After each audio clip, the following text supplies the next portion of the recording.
أعوذ بالله من الشيطان الرجيم. بسم الله الرحمن الرحيم. إن هذا القرآن يهدي للتي هي أقوم ويبشر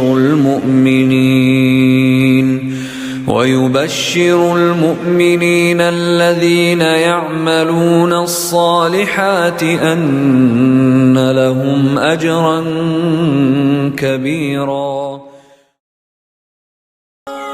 يا صديقي دلني لله إني غاية الفردوس والظل الظليل. يا صديقي إننا بالله نحيا فهو نور وهو زاد والدليل. يا صديقي دلني لله إني غاية الفردوس അസ്സലാമു അലൈക്കും വറഹ്മത്തുള്ളാഹി വബറകാതുഹു. അൽഹംദുലില്ലാഹ് വസ്സലാത്തു വസ്സലാമു അലാ റസൂലിൽ കരീം വഅലാ ആലിഹി വഅസ്ഹാബിഹിൽ ഫായിസീന ബിറിദല്ലാഹ്. യാ അയ്യുഹല്ലദീന ആമനു തഖുല്ലാഹ ഹഖ്ക തുഖാതിഹി ولا تموتن إلا وأنتم مسلمون. اللهم رب اشرح لي صدري ويسر لي أمري واحلل عقدة من لساني يفقهوا قولي. ഏറെ സ്നേഹവും ബഹുമാനവും നിറഞ്ഞ രക്ഷിതാക്കളെ, സഹോദര സഹോദരിമാരെ, റബ്ബ് സുബ്ഹാനഹു വ തആലയുടെ അതിമഹത്തായ അനുഗ്രഹം ഒന്നുകൊണ്ട് മാത്രം അവൻ്റെ ദീനുമായി ബന്ധപ്പെട്ട കാര്യങ്ങളിൽ നമ്മുടെ സമയത്തെയും നമ്മുടെ ആരോഗ്യത്തെയും ഒക്കെ മാറ്റിവെക്കാൻ കഴിയുന്നു എന്നുള്ളത് അവൻ നമുക്ക് നൽകിയ വലിയ ഒരു നിഅമത്ത് തന്നെയാണ്. ഖുർആൻ പഠനത്തിന് വേണ്ടി നമ്മൾ കണ്ടെത്തിയ ഈ സമയത്തെ വളരെ ഫലപ്രദമാകുന്ന വിധത്തിൽ ഉപയോഗപ്പെടുത്തണമേ എന്ന് എന്നെ കേൾക്കുന്ന മുഴുവൻ ആളുകളോടും ആത്മാർത്ഥമായി വസിയ്യത്ത് നൽകുകയാണ്. കാരണം ഈ ഇരുത്തം അല്ലെങ്കിൽ ഈ ഒരു കേൾവി നമുക്ക് നാളെ പരലോകത്ത് ഉപകാരപ്പെടണമെങ്കിൽ വളരെ ശ്രദ്ധയോടുകൂടി കേൾക്കുകയും കേൾക്കുന്ന കാര്യങ്ങൾ ജീവിതത്തിൽ പ്രാവർത്തികമാക്കുകയും ചെയ്യേണ്ടതുണ്ട്. അള്ളാഹു തൗഫീഖ് നൽകുമാറാവട്ടെ. വിശുദ്ധ ഖുർആനിൻ്റെ 79-ാം അധ്യായം സൂറത്തുൻ നാസിആത്ത് 26 വചനങ്ങളാണ് നമ്മൾ കഴിഞ്ഞ ക്ലാസ് വരെ പഠിച്ചത്. ഇൻഷാ അല്ലാഹ് ഇന്ന് നമ്മൾ പഠിക്കാൻ ഉദ്ദേശിക്കുന്നത് 27, 28, 29 ഈ 3 ആയത്തുകളാണ്. നമുക്ക് ആ ആയത്തുകളുടെ പാരായണം ഒന്ന് ശ്രദ്ധിക്കാം. അഊദു ബില്ലാഹി മിനശ് ശൈത്വാനിർ റജീം. ബിസ്മില്ലാഹിർ റഹ്മാനിർ റഹീം.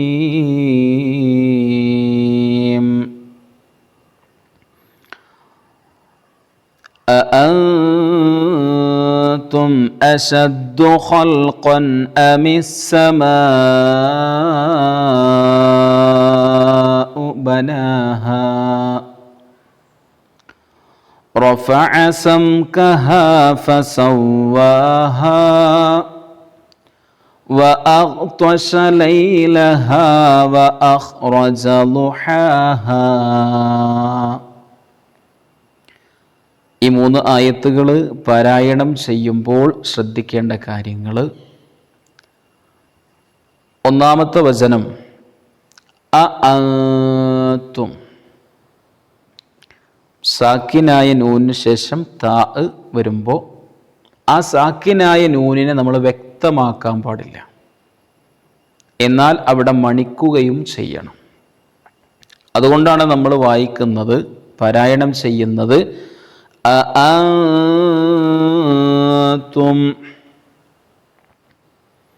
അശദ്ദു ഖൽഖൻ ഖൽഖൻ.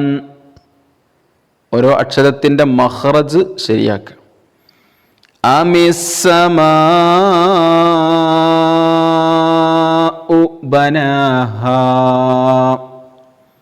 മീമ് അവിടെ നമുക്ക് മദ്ദിൻ്റെ ചിഹ്നം കാണാൻ കഴിയും.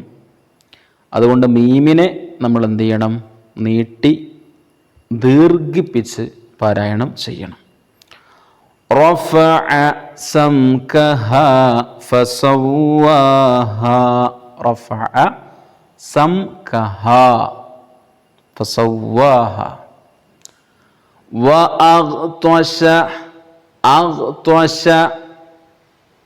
ഐനല്ല ഗൈനാണ്, അത് വേണം നമ്മുടെ പാരായണത്തിൽ.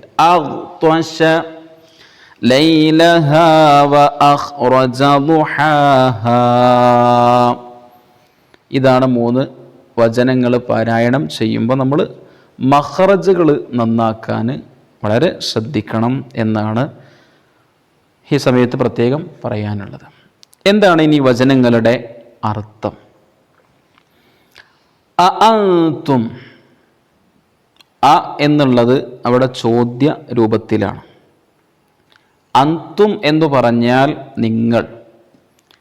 അഅൻതും, നിങ്ങളാണോ? അള്ളാഹു ചോദിക്കാണ്, നിങ്ങളാണോ?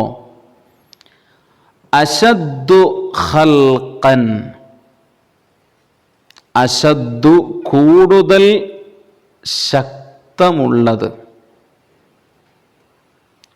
കൂടുതൽ ശക്തിയുള്ളത് അല്ലെങ്കിൽ കൂടുതൽ ശക്തമായത്. ഖൽഖൻ, സൃഷ്ടിപ്പിൽ അല്ലെങ്കിൽ സൃഷ്ടിക്കപ്പെടാൻ.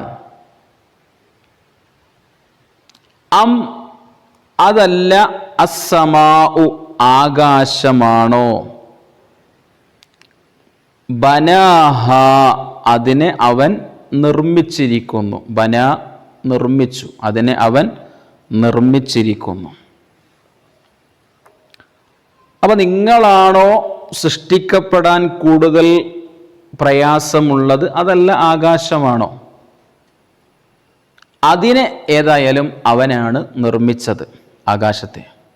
മാത്രമല്ല റഫഅ, അവൻ ഉയർത്തി, സംകഹ, സംക് എന്ന് പറഞ്ഞാൽ മേൽഭാഗം, സംകഹ അതിൻ്റെ മേൽഭാഗത്തെ, അതിൻ്റെ മേൽഭാഗം അവൻ ഉയർത്തുകയും ചെയ്തു. ഫ, അങ്ങനെ സവ്വാഹ, അവൻ അതിനെ ശരിപ്പെടുത്തി, അതിനെ അവൻ ശരിപ്പെടുത്തുകയും ചെയ്തിരിക്കുന്നു.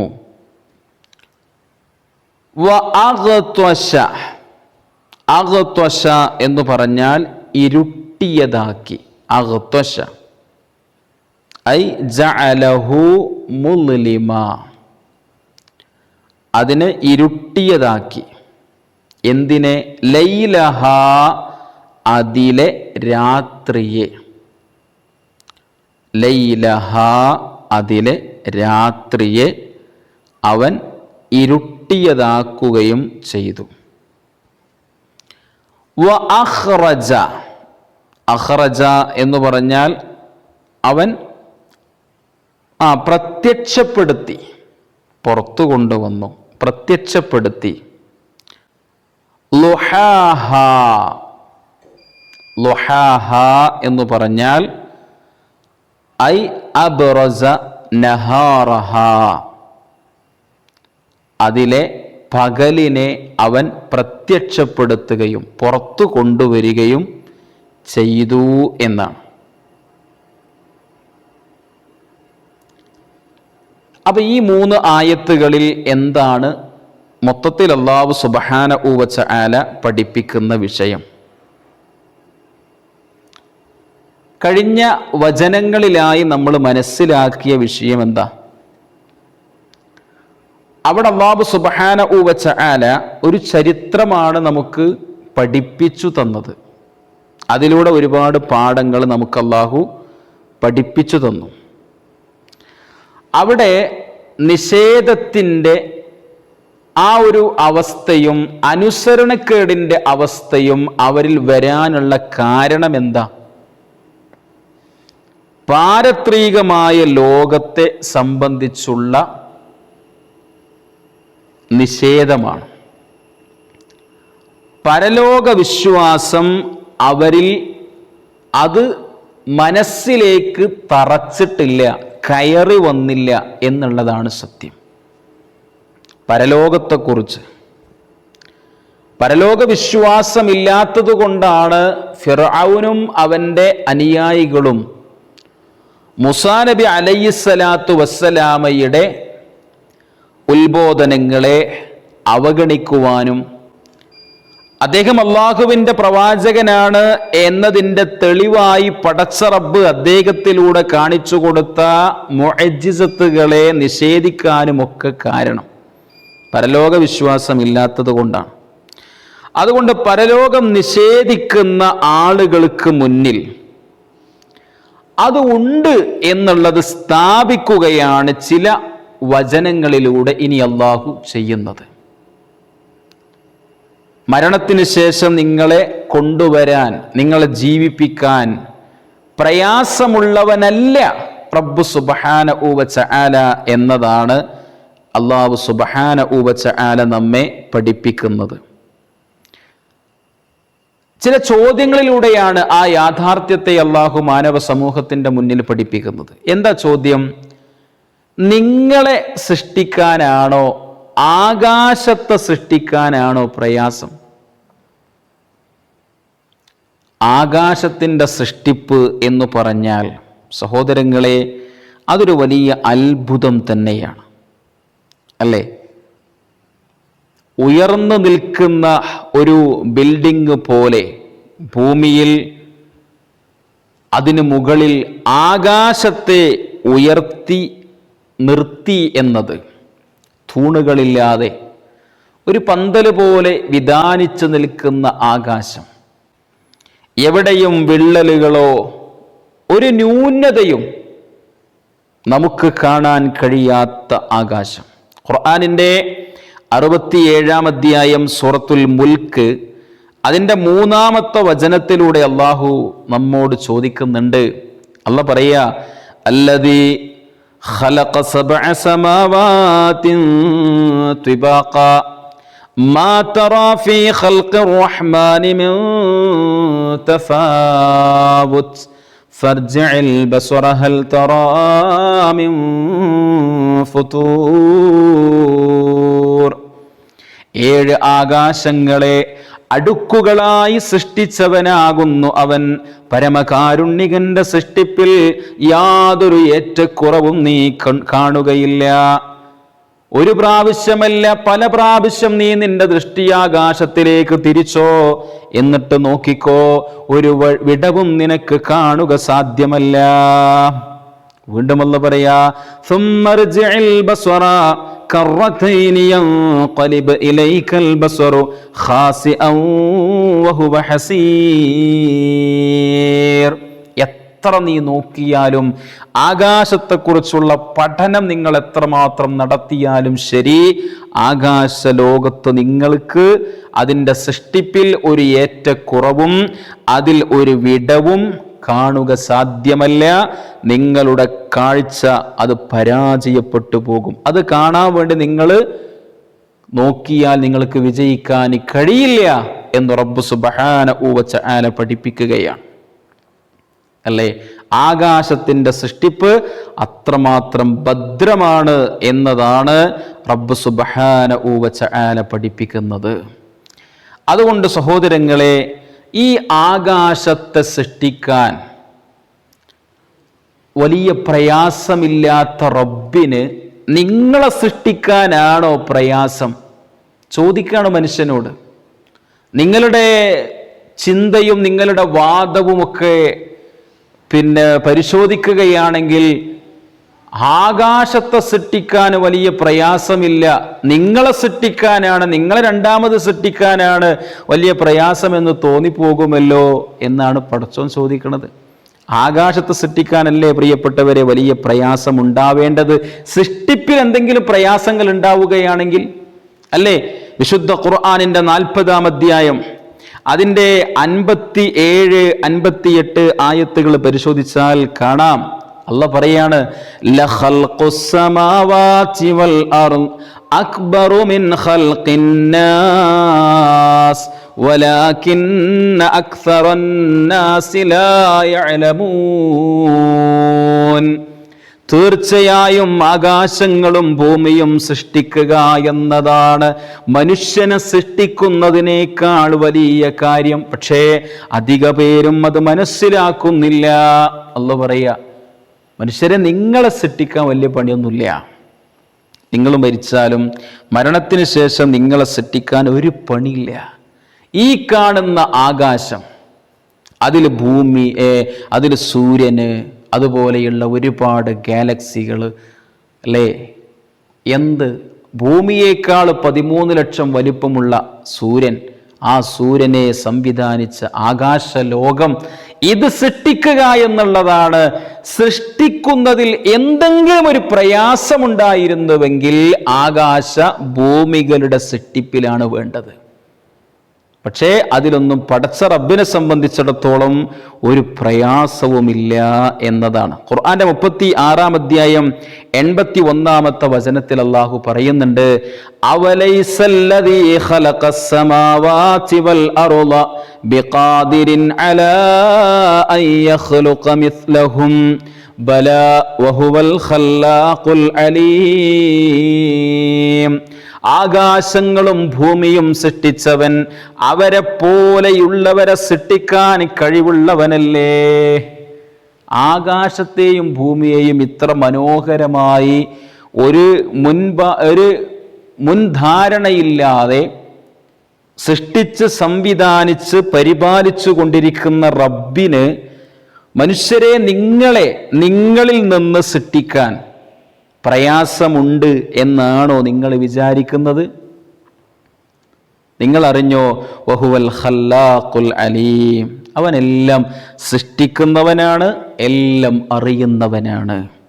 അതുകൊണ്ട് മരണാനന്തര ജീവിതത്തെ നിഷേധിക്കുന്ന ആളുകളോട് അള്ളാഹു പറയാണ്, ആകാശത്തെ സൃഷ്ടിച്ച, ഭൂമിയെ സൃഷ്ടിച്ച റബ്ബിന് നിങ്ങളെ രണ്ടാമത് സൃഷ്ടിക്കാൻ ഒരു പ്രയാസമല്ലട്ടോ, ഒരു ബുദ്ധിമുട്ടുമില്ല. മാത്രമല്ല അള്ളാഹു ചോദിക്കുകയാണ്, രാപ്പകലുകൾ മാറി മാറി വരുന്ന നിങ്ങൾ കാണുന്നില്ലേ? ഇതൊക്കെ നിങ്ങൾ അനുഭവിക്കുന്ന കാര്യങ്ങളാണല്ലോ. രാപ്പകലുകൾ മാറി മാറി വരുന്നത്, ഇതിന് കഴിവുള്ള റബ്ബിന് നിങ്ങളെ സൃഷ്ടിക്കാൻ ഒരു പ്രയാസവുമില്ല. രാവും പകലും ഇങ്ങനെ മാറി മാറി വരുന്നു. അത് മനുഷ്യരെ നിങ്ങൾക്ക് വലിയ ദൃഷ്ടാന്തമാണ്. ഖുർആൻ 3-ാം അധ്യായം അതിൻ്റെ 190-ാമത്തെ ആയത്തിൽ അല്ലാഹു പഠിപ്പിച്ചില്ലേ, ഇന്ന ഫീ ഖൽഖിസ് സമാവാതി വൽ അർദ് വഖ്തിലാഫിൽ ലൈലി വന്നഹാർ ലആയാതിൽ ലിഉലിൽ അൽബാബ്. ബുദ്ധിയുള്ളവർക്ക് ഇതിലൊക്കെ വലിയ സന്ദേശങ്ങളുണ്ട്. ആകാശഭൂമികളുടെ സൃഷ്ടിപ്പിൽ, രാപ്പകലുകൾ മാറി മാറി വരുന്നതിൽ, അതാണ് എന്ന് പറഞ്ഞതിൽ രാപ്പകലുകൾ മാറി മാറി വരുന്നു. ഇതിലൊക്കെ ബുദ്ധിയുള്ള ആളുകൾക്ക്, ആരാ സഹോദരങ്ങളെ ബുദ്ധിയുള്ളത്? മരണാനന്തര ലോകത്ത് വിശ്വസിക്കുകയും അവിടെയുള്ള രക്ഷയ്ക്ക് വേണ്ടി പണിയെടുക്കുകയും ചെയ്യുന്നവരാണ് ബുദ്ധിമാന്മാർ എന്ന് റസൂലുള്ളാഹി സ്വല്ലല്ലാഹു അലൈഹി വസല്ലമ പഠിപ്പിക്കുക. അപ്പൊ അവർക്ക് ഇതിലൊക്കെ വലിയ സന്ദേശങ്ങളുണ്ട്, വലിയ ഗുണപാഠങ്ങളുണ്ട് എന്നാണ് അല്ലാഹു സുബ്ഹാനഹു വ തആല പഠിപ്പിക്കുന്നത്. ഈ രാപ്പകലുകൾ മാറി മാറി വരാതെ ഈ പകലിനെ, ഈ രാത്രിയെ അല്ലാഹു പിടിച്ചു നിർത്തിയാൽ, പകല് കൊണ്ടുവരാതെ, പകല് വരാതെ രാത്രിയെ പടച്ച റബ്ബങ്ങ് പിടിച്ചു നിർത്തിയാൽ, പ്രിയപ്പെട്ടവരെ, ആർക്കാണ് പകലിനെ കൊണ്ടുവരാൻ കഴിയുക? നമ്മിൽ ആർക്കെങ്കിലും കഴിയോ? അങ്ങനെയാണെങ്കിൽ, അങ്ങനെ കഴിയുമെങ്കിൽ നമുക്ക് നമ്മുടെ വിശ്വാസത്തിന് അഥവാ പരലോകമില്ല, മരണാനന്തരം ഒരു ജീവിതമില്ല എന്നൊക്കെ വിശ്വസിക്കുന്നവർക്ക് വിജയിക്കാം. അവരുടെ വാദങ്ങൾക്ക് ഒരു അടിസ്ഥാനമുണ്ട് എന്ന് പറയാം. അള്ളാഹു വെല്ലുവിളിക്കുന്നുണ്ട് ഖുർആനിന്റെ 28-ാം അധ്യായം 71-72 വചനങ്ങളിലൂടെ. എന്താണ്? ഖുൽ, നബിയെ അങ്ങ് പറയുക, അങ്ങ് ചോദിക്കുക, അറഅയ്തും ഇൻ ജഅലല്ലാഹു അലൈക്കുമുൽ ലൈല സർമദൻ ഇലാ യൗമിൽ ഖിയാമ, ഖിയാമത്ത് നാൾ വരെ ഈ രാത്രിയെ അള്ളാഹു ശാശ്വതമാക്കി തീർത്താൽ, പകല് വരാതെ രാത്രിയെ പിടിച്ചു നിർത്തിയാൽ, മൻ ഇലാഹുൻ ഗൈറുല്ലാഹ് യഅതീകും ബിദിയാ, ഏത് ദൈവത്തിന് കഴിയും തിരിച്ചു കൊണ്ടുവരാൻ, പകലിനെ കൊണ്ടുവരാൻ, വെളിച്ചം കൊണ്ടുവരാൻ ആർക്ക് കഴിയും? അഫലാ തസ്മഊൻ, നിങ്ങളൊന്ന് കേട്ട് മനസ്സിലാക്ക് ജനങ്ങളെ, ആർക്ക് കഴിയും? തിരിച്ചും അല്ലാഹു ചോദിക്കുന്നു, ഖുൽ അറഅയ്തും ഇൻ ജഅലല്ലാഹു അലൈക്കുമുൻ നഹാറ സർമദൻ ഇലാ യൗമിൽ ഖിയാമ മൻ ഇലാഹുൻ ഗൈറുല്ലാഹ് യഅതീകും ബിലൈലിൻ തസ്കുനൂന ഫീ അഫലാ തുബ്സിറൂൻ. ഈ പകലിനെ അല്ലാഹു ഖിയാമത്ത് നാൾ വരെ പിടിച്ചു നിർത്തിയാൽ രാത്രിയെ കൊണ്ടുവരാൻ ആർക്ക് കഴിയുമെന്ന അള്ളാഹുവിൻ്റെ ചോദ്യം. അതിന് കഴിയുന്ന ആരും ലോകത്തില്ലെങ്കിൽ, രാപ്പകലുകളെ മാറ്റി മാറ്റി കൊണ്ടുവരാൻ കഴിവുള്ളവനാണ് റബ്ബെങ്കിൽ, ആകാശത്തെയും ഭൂമിയെയും സൃഷ്ടിച്ച് പരിപാലിച്ചു കൊണ്ടിരിക്കുന്നവനാണ് ആ റബ്ബ് എങ്കിൽ, ആ റബ്ബാണ് പറഞ്ഞത്, ثم إنكم بعد ذلك لميتون ثم إنكم يوم القيامة تبعثون. മനുഷ്യരെ, നിങ്ങൾ ജനിച്ചവരാണെങ്കിൽ നിങ്ങൾക്ക് ഒരു നാൾ മരണം വരാനുണ്ട്. ആ മരണത്തിന് ശേഷം നിങ്ങൾക്കൊരു ഉയർത്തെഴുന്നേൽപ്പും വരാനുണ്ട്. നിങ്ങൾ മരണത്തോടുകൂടി തീർന്നു പോകുന്ന അവസ്ഥയിലല്ല. അതിനുശേഷം നിങ്ങളുടെ ഉയർത്തെഴുന്നേൽപ്പാണ്, റബ്ബിലേക്കുള്ള മടക്കമാണ് മരണം എന്നാണ് അള്ളാഹു പരിചയപ്പെടുത്തിയത്. ഖുൽ ഇന്നൽ മൗതല്ലദീ തഫിറൂന മിൻഹു ഫഇന്നഹു മുലാഖീകും ثم تردون إلى عالم الغيب والشهادة فينبئكم بما كنتم تعملون. അല്ലേ, മരണം നിങ്ങൾ എത്ര അതിൽ നിന്ന് ഓടി രക്ഷപ്പെടാൻ കൊതിച്ചാലും അത് നിങ്ങളെ കണ്ടുമുട്ടും. അതിലൂടെ നിങ്ങൾ അള്ളാഹുവിലേക്ക്, ഇല ആലിമിൽ ഗൈബി വശഹാദ, ദൃശ്യവും അദൃശ്യവും അറിയുന്ന റബ്ബിലേക്ക് നിങ്ങൾ മടക്കപ്പെടുകയാണ്. മരണ അവസാനമല്ല, മടക്കപ്പെടുകയാണ് നിങ്ങൾ. അവിടെ എത്തിക്കഴിഞ്ഞാൽ നിങ്ങളുടെ പ്രവർത്തനങ്ങളെക്കുറിച്ച് നിങ്ങളെ വിവരമറിയിക്കുന്നതാണ്. നന്മയായി ചെയ്തതും തിന്മയായി ചെയ്തതും എല്ലാം നിങ്ങൾ അറിയും. പിന്നെ വിചാരണയാണ്, പിന്നെ രക്ഷയും ശിക്ഷയുമാണ്, സ്വർഗവും നരകവും. ഇത് വരാനുള്ളതാണ്. ഇത് പലപ്പോഴും പ്രിയപ്പെട്ടവരെ, ഈ വിശ്വാസം നഷ്ടപ്പെട്ടു പോകുന്ന അവസ്ഥയിലാണ് പല ആളുകളും ജീവിക്കുന്നത്. അപ്പം നമ്മളൊക്കെ പരലോകം ഉണ്ട് എന്ന് അംഗീകരിക്കുന്ന ആളുകളാണ്, സ്വർഗമുണ്ട് നരകമുണ്ട് എന്നൊക്കെ നമ്മൾ മനസ്സിലാക്കിയവരാണ്. പക്ഷേ നമ്മുടെ ജീവിതവും നമ്മുടെ പ്രവർത്തനവും സഹോദരങ്ങളെ ആ രൂപത്തിലാണോ? അല്ലെങ്കിൽ ഈ പറയപ്പെട്ട വിഭാഗത്തിന്റെ കൂട്ടത്തിലാണ് നമ്മളുള്ളത്. വമിനൻ നാസി മൻ യഖൂലു ആമന്നാ ബില്ലാഹി വബിൽ യൗമിൽ ആഖിർ വമാ ഹും ബിമുഅ്മിനീൻ. ജനങ്ങളിൽ ചില ആളുകളുണ്ട്, പരലോകമുണ്ട്, അള്ളണ്ട് എന്നൊക്കെ അവർ പറയുന്നവരാണ്. പക്ഷെ അവർക്ക് വിശ്വാസമൊന്നുമില്ല അതിൽ. എന്നാൽ അവർ വിശ്വാസികളല്ല. അതിൻ്റെ അടിസ്ഥാനത്തിലല്ല അവരുടെ ജീവിതം. സഹോദരങ്ങളെ, നമ്മൾ ഇതൊക്കെ മനസ്സിലാക്കിയിട്ടും ഈ ഫിർഔനിനെ പോലെ അവൻ്റെ ആളുകളെ പോലെ ആകുവാൻ പാടില്ല. അപ്പൊ നോക്കൂ നിങ്ങൾ, നമസ്കാരത്തിന്റെ വിഷയവുമായി ബന്ധപ്പെട്ട് പ്രവാചകൻ സല്ലല്ലാഹു അലൈഹി വസല്ലം പറഞ്ഞ ഹദീസുകൾ, അതിൽ ഒരു ഹദീസ് നമസ്കാരത്തിന്റെ വിഷയത്തിൽ പഠിപ്പിക്കപ്പെട്ട നിർദ്ദേശങ്ങൾ പാലിക്കപ്പെടാതെ ഒരാൾ നമസ്കരിക്കുന്നുവെങ്കിൽ, ശ്രദ്ധിക്കണേ, പാലിക്കപ്പെടാതെ ഒരാൾ നമസ്കരിക്കുന്നുവെങ്കിൽ അവൻ നാളെ പരലോകത്ത് മഅ ഖാറൂൻ വഫിർഔൻ വഹാമാൻ, നാളെ റബ്ബിന്റെ കോടതിയിൽ ഖാറൂന്റെ കൂടെ, ഫിർഔനിന്റെ കൂടെ, ഹാമാന്റെ കൂടെ. റസൂലുള്ളാഹി പറയാ. അപ്പൊ എന്താ മനസ്സിലാക്കേണ്ടത്? ഇതൊക്കെ ഉണ്ട് എന്ന് അംഗീകരിച്ചാലും മാത്രം പോരാ, മറിച്ച് നമ്മുടെ ജീവിതവും നമ്മുടെ പ്രവർത്തനങ്ങളും അത് സാക്ഷ്യപ്പെടുത്തുന്ന രൂപത്തിലായിരിക്കണം. ഇപ്പൊ പരലോകം ഉണ്ട് എന്ന് അംഗീകരിക്കുന്ന ഒരാളെ സംബന്ധിച്ചിടത്തോളം ആ പരലോകത്തെ രക്ഷപ്പെടുന്ന പ്രവർത്തനങ്ങളായിരിക്കണം അവന്റെ ജീവിതത്തിൽ ഉണ്ടാവേണ്ടത്.